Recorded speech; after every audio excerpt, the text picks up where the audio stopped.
We're going to look at it. So foul there on Indiana, on hole there. But then that is a technical. That is a technical. Dead ball, contact technical. It's a little surprising to see so many of these happen in one game because... Oh, and I don't like the way Lexie held. Remember the last showdown between the Indiana Fever and the Minnesota Lynx? Back then, Kayla McBride's elbow caught Lexie Hull in the face, and somehow the foul went against Hull. Fast forward to this game, and Hull got the sweetest payback. In the Fever's statement win over Minnesota, she delivered a moment that wasn't just highlight reel worthy. It was personal. It felt like redemption, a spark of toughness, and a symbol of Indiana's late-season surge toward the playoffs. Drop some love for Lexie in the comments. This one was special. Let's go. Score, Fever 83, Lynx 72.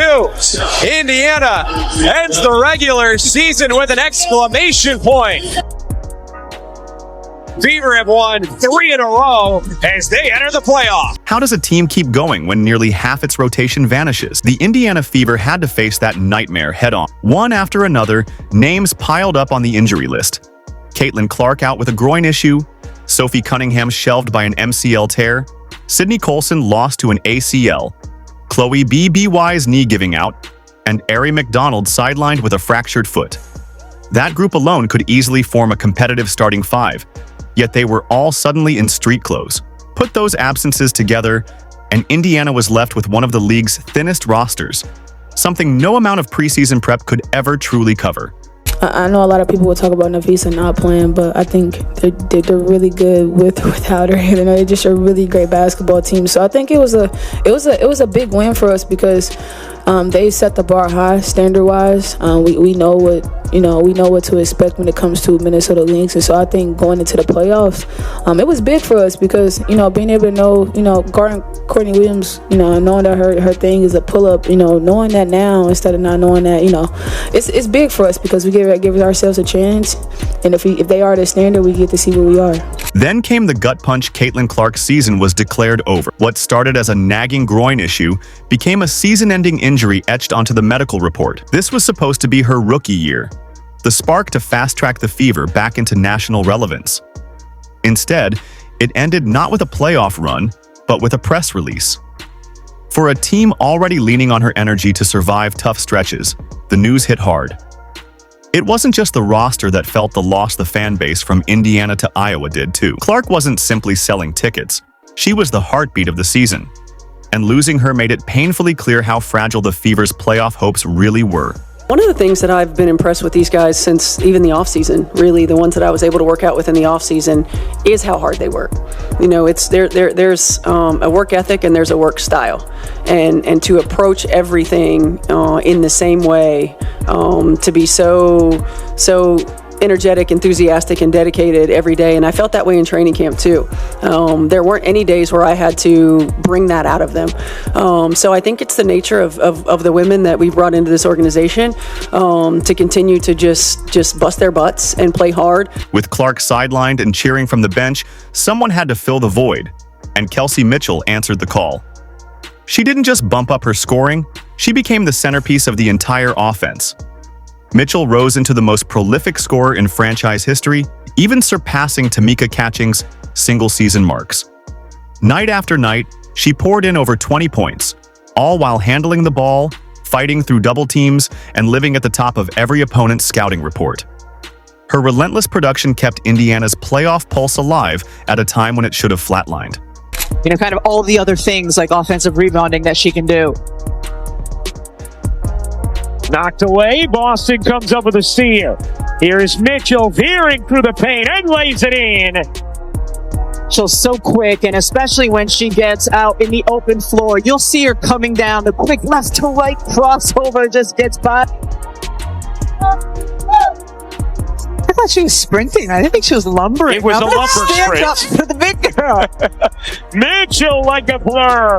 That's a... Boston carried the other half of the load, averaging a steady 15 points and grabbing over 8 boards across her last 10 games. She wasn't just working hard, she was dependable. In a season wrecked by injuries, she became Indiana's anchor. Her strength against bigger forwards, presence on the glass, and knack for extending possessions turned into the Fever's safety net. No matter how chaotic the rotations looked, Boston provided stability in the paint. She even set a new single-season rebounding record for the franchise. That consistency was the glue that kept Indiana's defense from completely breaking down. 8 teams have ever done that. 7 of them went on to win the title. As Boston gets free and lays it in. She will be on my first team.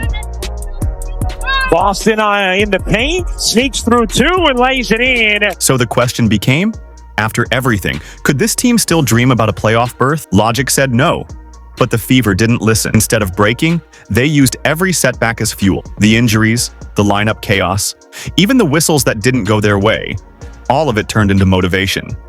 Role players stepped up and became consistent contributors. Emergency signings dropped double-digit nights. Bench players embraced bigger minutes and made them count. What should have ended their season instead reshaped it into a fight for survival. Fever done with the MVP, okay? Bow, bow, bow! Hell yeah. You already know what it is. Dubs in the chat, you already know what it is. You already know what it is. Let's go to the playoffs with some momentum, baby. The turning point couldn't have been clearer. The Fever stopped treating their injuries like a death sentence and started using them as a rallying cry. That mindset shift transformed not only how they played, but how fans connected with them. So when the Minnesota Lynx rolled into town, the story wasn't about who was missing, it was about Indiana's resilience. And it set the stage for one of the most emotional wins of the year. Why did this victory feel different? Because it was. Indiana wasn't just closing out the schedule. They were staring down a league powerhouse, a team that had been the gold standard all season. This wasn't about pride, it was about survival in the playoff race. And the Fever didn't flinch.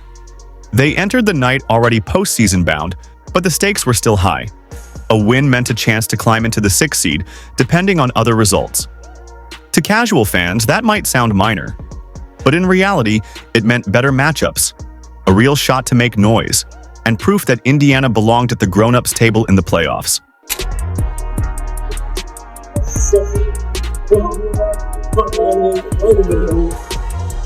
Before the playoffs start Sunday tonight, it's regular season game 44 of 44 for the Fever as they host the WNBA's best team in 2025, the Minnesota Lynx.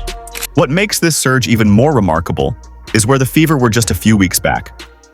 They'd lost 4 of 5, momentum had vanished, fan buzz was fading, and the national conversation was turning toward whether Caitlin Clark's absence had completely derailed their progress.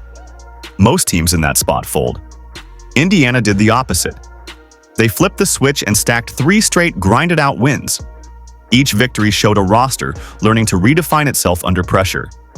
The third of those came against Minnesota, a matchup almost no one believed the Fever could win at this stage, and that's what made it matter even more. It'll be Alana Smith jumping it up against Aaliyah Boston. The ball is tipped, and it's time to hoop at Indy. A 10-0 run to start this game for Indiana, and Minnesota wants a timeout. Powers up top, tees it up, 3. It's good! Energy! Kicks it out, Powers. You bet!